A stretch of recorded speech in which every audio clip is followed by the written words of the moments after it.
Welcome back to Relax Radio. This is me, Nick, giving you guys company and, keeping you up to date with what is happening right now in the UK. That's right. We were talking about all the things that is going on. And it went from conversion therapy to, the issues in the UK with Boris Johnson and, the COVID upskill that he was planning for. Well, right now, though, there is the number 10 right now. They seek to cancel the county court debt judgment against Boris Johnson. So, Downing Street is seeking to cancel a county court judgment against Prime Minister Boris Johnson that cites an unpaid bill of £535. Yeah, that's right. It gets ridiculous as you see. The order was made against Johnson of 10 Downing Street on 26th of October, and according to a judgment database. Yeah, that's right. And the creditor and nature of the debt, which was first reported by the private, they were talking about this whole thing, and they said it's not currently known right now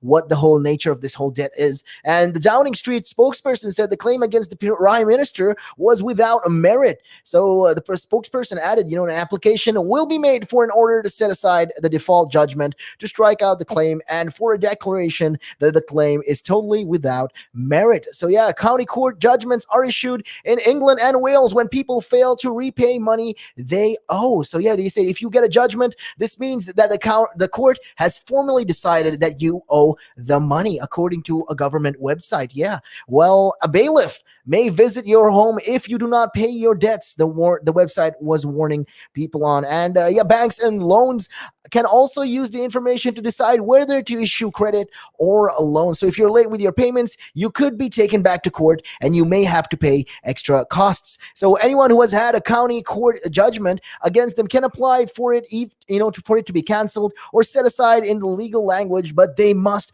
convince the court that there is good reason for this to happen. So that could include the judgment having been issued in error, perhaps because the debt that actually been paid or because there was never a debt in the first place. So it's not clear whether that is Mr. Johnson's argument, given he could have raised these points before the court order was issued. So sometimes people seek to have a CCJ canceled because they generally did not know about it. So, such as this, they've never, received formal requests to tell essentially the court, their side of the story. So this is, just all of it is just a part of that. And it's just crazy, how it is going. And like I said, that can happen, when the court sometimes, when they've been provided with the wrong address for the debtor, who has later learns of the judgment when they discover it has damaged their credit score. So the official rules for applications to set aside a judgment state most applicants will receive a hearing and you will be expected to attend.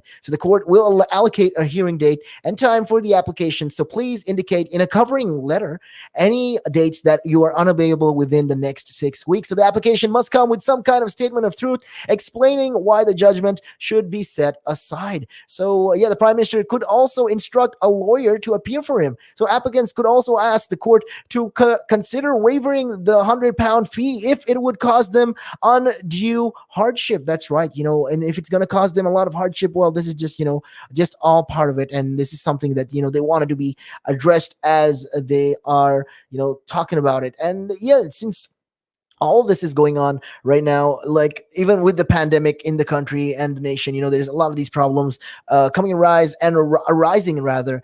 And to see that Boris Johnson has a debt of £500 is just hilarious. When you think about the issue at hand, I mean, that's just something, with all the things that is going on, this is just something, that Boris Johnson for sure needed, to, it's a little bit of I feel like everyone's attacking Boris Johnson right now in every angle in whatsoever manner, and that's just some crazy stuff right there.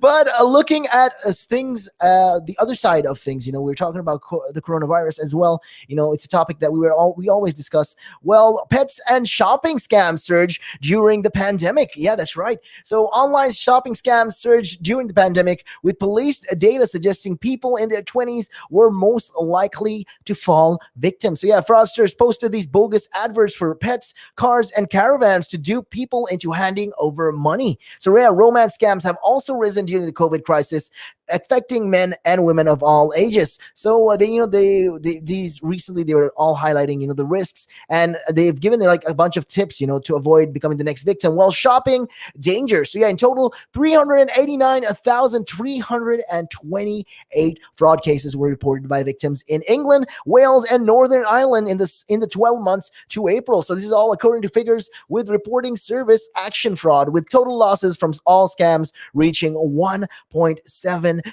billion pounds. That's right. So fraud from online shopping was the most common type, and the number of cases rose by 44% to 95,000 over the year. So at a time when many people turned to internet shopping with stores closed during lockdown, some scammers also use social media and other channels to advertise items or pets, often with attractive pictures and prices that never arrived after a deposit or the full price was paid. So yeah, romance scams cases increased by 15% in the last year. So many people turned to online dating for the first time during lockdown. And a lot of these people, some of them, they were, I like to use the word catfished a little bit. So yeah, they were a little catfished into this whole situation. So some were actually tricked by these fraudsters impersonating someone who the victim believes care for them. So often they, pretended they had these faced financial difficulties and needed emergency funds, but never repaid the money. So yeah, the largest number, it is 77,500 of scam reports overall came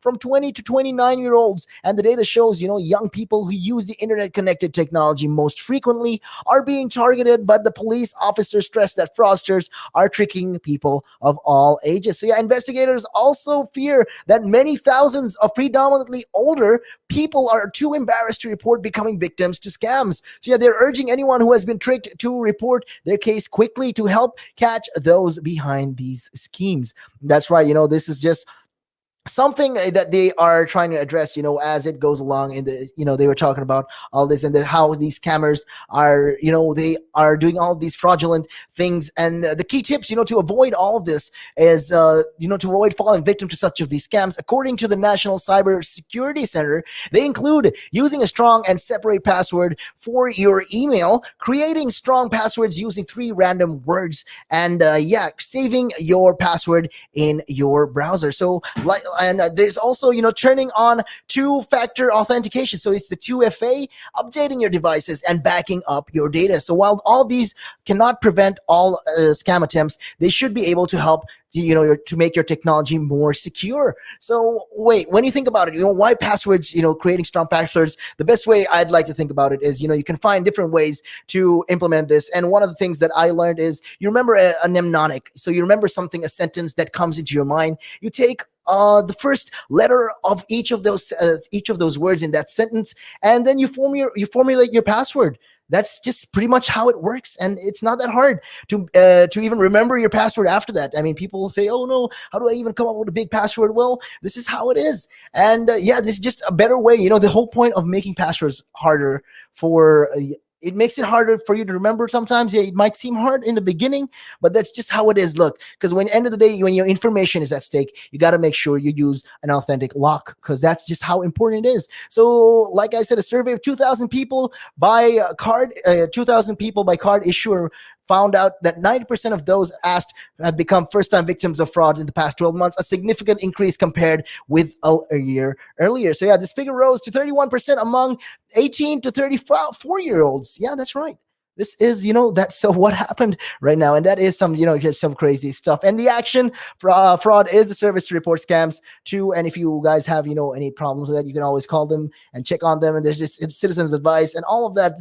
If you're looking for help when it comes to being frauded, hey, this is just something that is actually happening right now across the UK, even with the whole pandemic situation. Hey, if you guys have a story, you can always hit me up and let me know on those numbers.